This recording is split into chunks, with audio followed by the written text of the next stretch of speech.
A'udzu billahi minasyaitonir rajim. Bismillahirrahmanirrahim. Assalamualaikum warahmatullahi wabarakatuh. Alhamdulillah. Alhamdulillahilladzi ja'alal qalam lil kitabah wa ja'alal kitabah lil qiraah wa ja'alal qiraah lil ma'rifah wa ja'alal ma'rifah lil ibadah wa ja'alal ibadah lillah. Allahumma sholli ala Sayyidina Muhammad wa ala ali Sayyidina Muhammad. Alhamdulillah. Innal hamdalillah nahmaduhu wa nasta'inuhu wa nastaghfiruh wa na'udzu billahi min shururi anfusina wa min sayyiati a'malina. Man yahdihillahu fala mudhillalah wa man yudhillahu fala hadiyalah. Ashhadu an la ilaha illallah wa ashhadu anna Muhammadan abduhu wa rasuluh, amma ba'd. Fa ya ibadallah usikum. Yang pertama-tama marilah kita panjatkan puji serta syukur kita kehadirat Allah Subhanahu wa taala yang telah memberikan kita nikmat bernafas, nikmat dan lain sebagainya, dan banyak sampai detik ini, sampai bulan suci Ramadan ini kita merasakan sebuah kenikmatan yang kita telah tunggu-tunggu, yaitu bulan suci Ramadan. Yang kedua, salawat serta salam junjungan kita Nabina Muhammad sallallahu alaihi wasallam. Allahumma sholli ala Sayyidina Muhammad. Beliaulah yang telah membawa kita dari zaman kegelapan, dari zaman jahiliyah sampai sekarang, sampai saat ini terang benderang seperti yang kita rasakan pada saat ini. Sebelum saya memasukkan materi, perkenalkan saya memperkenalkan diri, yaitu nama saya Muhammad Rafli Nadi dengan nomor NIM 243 1619711 dengan mata kuliah Pendidikan Agama Islam dan dibimbing langsung oleh Ustadz Abdul Azim. Sebelum saya memasuki materi, saya akan menjelaskan sedikit yang telah dikasih oleh Bapak Ustadz Abdul Azim, yaitu adalah korupsi. Kita tidak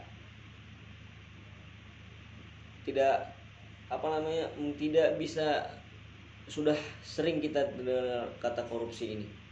Kata korupsi yaitu adalah yang apa yang kita curi ataupun kita gelapkan dari suatu hal tersebut, seperti uang, dana-dana yang lain kita tidak tahu. Contohnya banyak yang terjadi. Seperti apa? Seperti bansos kemarin, bantuan sosial yang seharusnya dikasih kepada masyarakat yang tidak mampu, maka dana itu dipakai oleh salah satu orang.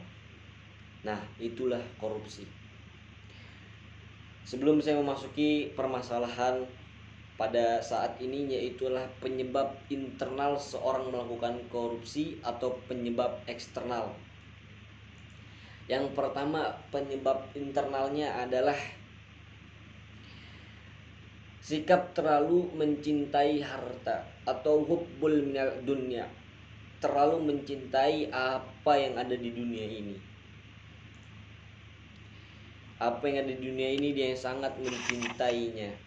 Seperti apa yang Allah telah firman dalam hadis ataupun yang kita sering dengar, itu cinta kepada dunia.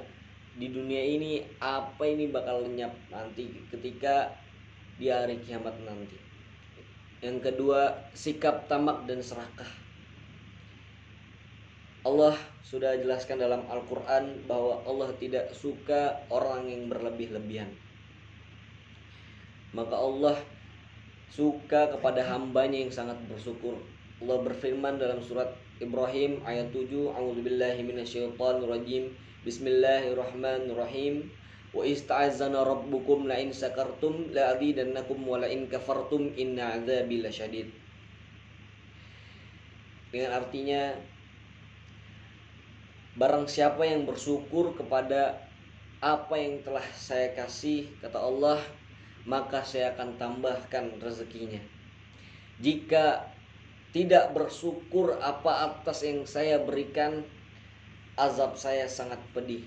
Inna azabi lasyadid. Azab Allah sangat pedih. Kemudian yang ketiga, sikap hidup konsum, motif dan hedonis.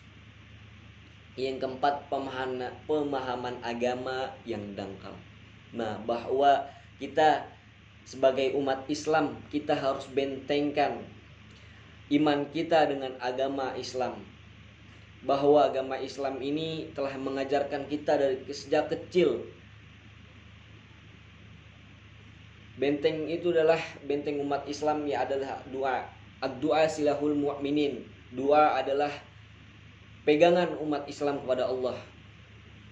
Kita banyak-banyak berdoa, kita banyak-banyak mendekatkan diri kepada Allah Subhanahu wa taala. Apalagi sekarang di bulan suci Ramadan ini, semua doa, semua apapun yang Anda inginkan, semuanya terdengar oleh Allah Subhanahu wa taala.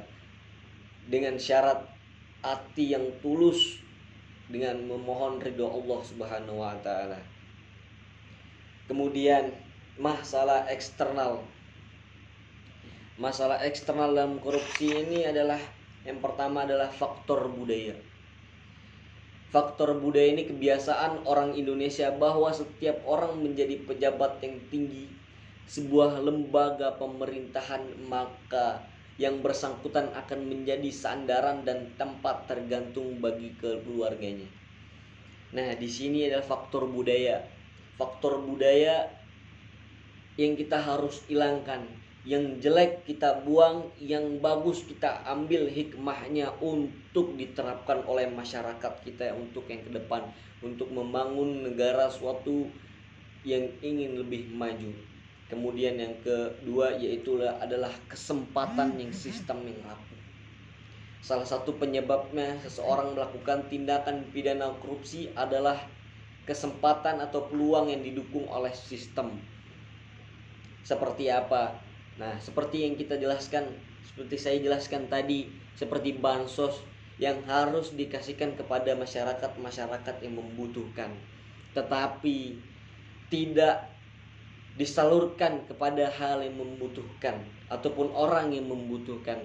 Uangnya masuk kepada keluarganya ataupun diri sendiri, ingin membeli HP yang bagus, membeli baju yang bagus, membeli alat-alat elektronik yang bagus ada di muka bumi ini. Bahwa kita tahu semua yang ada di muka bumi ini akan musnah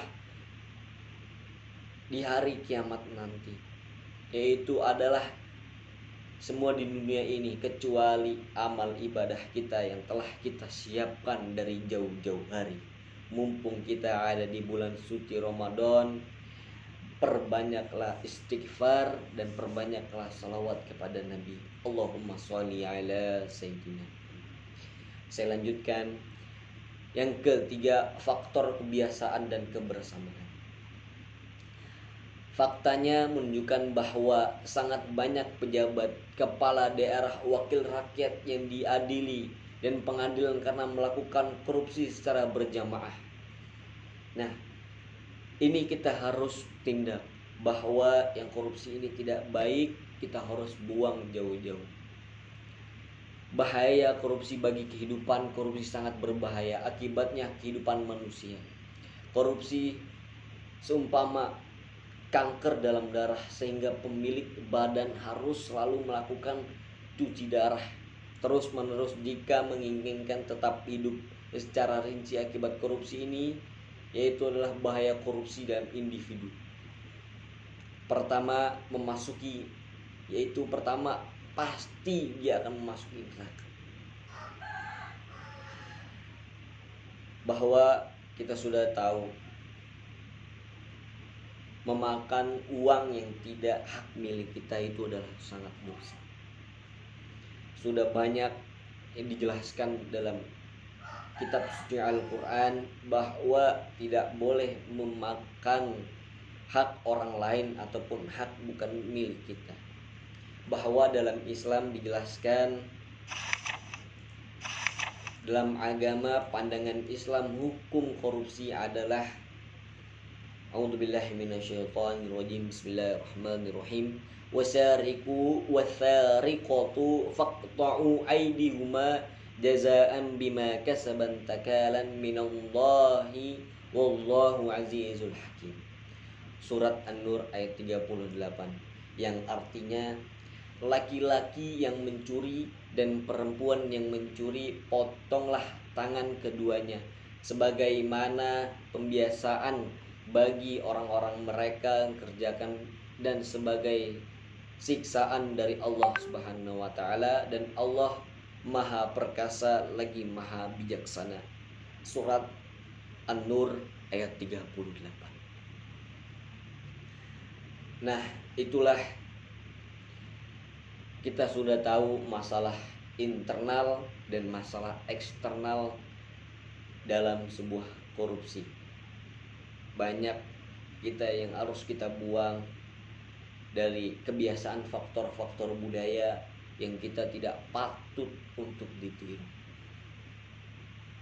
Kita harus berpaku pada hadis dan Al-Quran sebagai pedoman hidup kita. Dan situ sudah banyak cerita-cerita yang ada dalam kehidupan. Kurang lebihnya mohon maaf. Jika ada salah, itunya datang dari saya sendiri, dan jika ada benar dalam perkataan-perkataan saya, itulah hanya dari Allah Subhanahu wa taala. Assalamualaikum warahmatullahi wabarakatuh.